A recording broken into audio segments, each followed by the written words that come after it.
నీ జీవితం ఇంకా ప్రభువుకు అప్పగించబడకపోతే ఈ రాత్రి ప్రభువుకు అప్పగించు. నీ హృదయం అనే గృహాన్ని ప్రభువుకు అప్పగించు.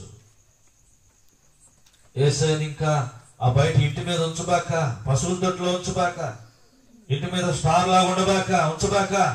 ఎక్కడ ఉంచాలి యేసయ్యని? ఎక్కడ ఉంచాలి? హృదయంలోకి రావాలి. పేతురు అపోస్తలుడు అంటాడు 2వ అధ్యాయంలో, తెల్లవారు వేకువ చుక్క మీ హృదయములలో ప్రకాశించినట్లు అనే మాటలో ఆ ఇంటి మీద కూడా ఉందంట.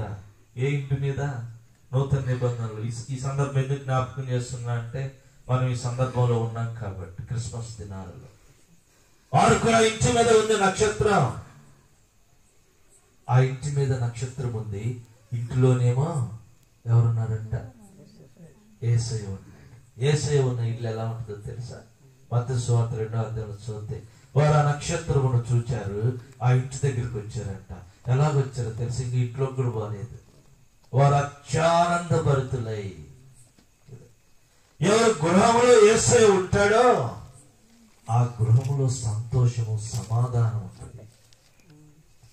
వారు వచ్చినారు, దూర ప్రాంతం నుంచి వచ్చారు, దాన్ని వెంబడిస్తా వచ్చినారు. ఆ ఇంటి మీదకి వచ్చింది నక్షత్రం, అక్కడ ఉంది. వారికి ఎంతో సంతోషం కదా. ఈరోజు మరి సోదరుడికి కూడా ఎంతో సంతోషమేనా? ఎందుకు? సమాధాన గృహములో సమాధానకర్త నీకే స్తోత్రం. సంతోషం.